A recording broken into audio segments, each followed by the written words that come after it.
A year ago, everything changed after I watched this video. Talking to a bunch of illiterate people who don't know how to read, but You're literally 15. What do you know? Bro, you know how to read. Yes, I do know how to read. Name 10 books. Are you serious? Yes, 100%. Name 10 books. Easy peasy. Harry Potter 1, Harry Potter 2, Alright, I'm gonna pause it right there. That was me a year ago, and I couldn't even name 10 books properly. Heck, not even one. It's safe to say that me and that lady in the video felt completely defeated by a 15-year-old child. After that, I went on a trip to read as many books as I possibly can. And now, guess what, kid? Joke's on you. 1 year later, I read 10 books. And these 10 books were enough to get me from someone that sleeps on them to now loving them. It wasn't a question of how much I read, but more on how exactly I read that changed my perception of reading, which in this video I'd like to share with you exactly how I did that. Step 1. Set your intention straight. Look, why do you even want to read? Why did you click on this video? Is it a numbers game where you want to prove the world that you're smart and savvy? Or is it a knowledge game where you actually want to learn shit and have actual things to learn to apply to your day-to-day life? Which one is it? Because each one of those have a different intention. The how you read will depend on your intention.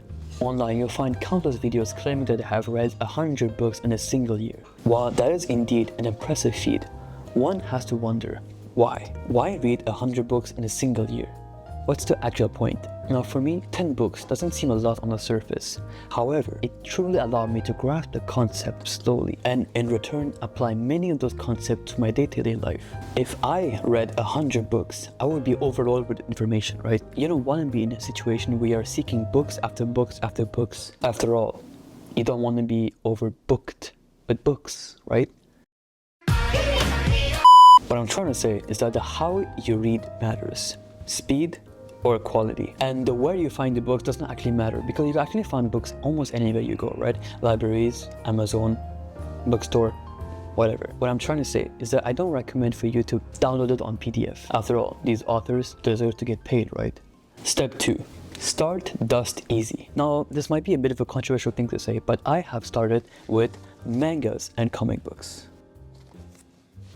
Yeah, okay, alright, laugh all you want, but these are books. I don't understand how people don't even consider them as books, but these are books, just with more pictures. In this stage where you are a dead beginner at reading, I want you to read what you already know you're gonna like, or something that you know you have deep interested in. In my case, it's fictional books, right? Mangas and comic books. But in your case, it could be Harry Potter or something. Whatever book it is, it doesn't matter, because at this stage, your goal is to get the ball rolling. Take that shit. Smell the books. Scroll through the pages. And most importantly, stay at this stage until you associate reading into a positive experience. And once you attribute reading into something enjoyable, you can go to the next step. Step 3.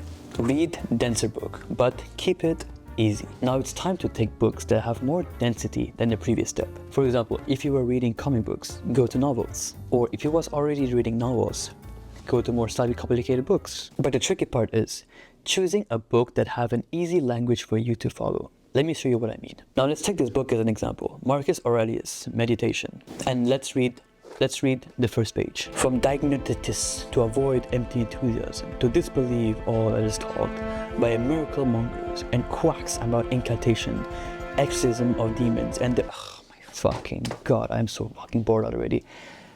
If you're anything like me, you don't have the patience to read this shit, right? And that's exactly what I mean by difficult language. It's not because you're dumb or anything, it's because your resting brain cannot follow this as easily as you want it. Now let's take another example. From Immortality Inc., a novel that I was reading for quite some time. And let me show you the first page. Afterwards, Thomas Blaine thought about the manner of his dying and wished it had been more interesting. Why couldn't his death have come while he was battling a typhoon, meeting a tiger's charge, or climbing a windswept mountain? Now, if you ask me, that was a pretty fucking easy line to follow. Why? Because it has easy language. And now I literally want to know how the hell this character died in the very first page. At this stage, I want you to look for books that entices you. I want you to read books that piques your interest. And that right at the first page. Now, how do you know if a book is enticing enough? Well, it's easy. Open the first page of a book you encounter. Read the first page and see if you can enter a flow state. Do you genuinely find yourself wanting to know what is the rest of the book like? And if you do like what you're reading, keep the book. If not, throw that shit out the window. Who cares? That's why it's important for you to go for books that are easy to read at this stage, with a set of language that you can easily follow even if you were falling asleep. And once you got used to such books, time to move to the final stage. Step 4. Escalate complexity. People who read books can all agree that your interest horizon drastically improves as you read. One of the first books I've ever got into last year was The Millionaire Fastlane by M.J. DeMarco. After I read that book, I got curious on how to sell money online.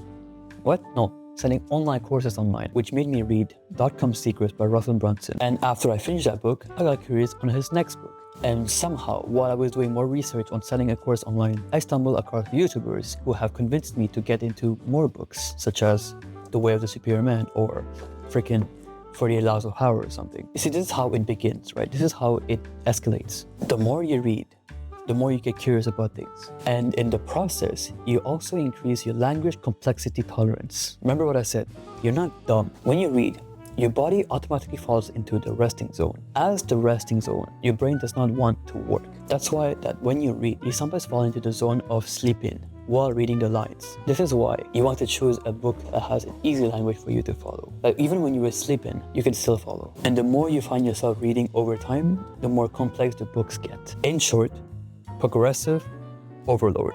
And speaking of progressive overload, just like any other form of self-improvement like the gym, reading books is a process and you only need to have a will for it. Do you realize how so much of an author's life has been poured into the lines of those books, right? And that for a sheer sum of $30 on Amazon. All this to say that I eventually realized that not reading books was actually stupid. So don't be stupid like me.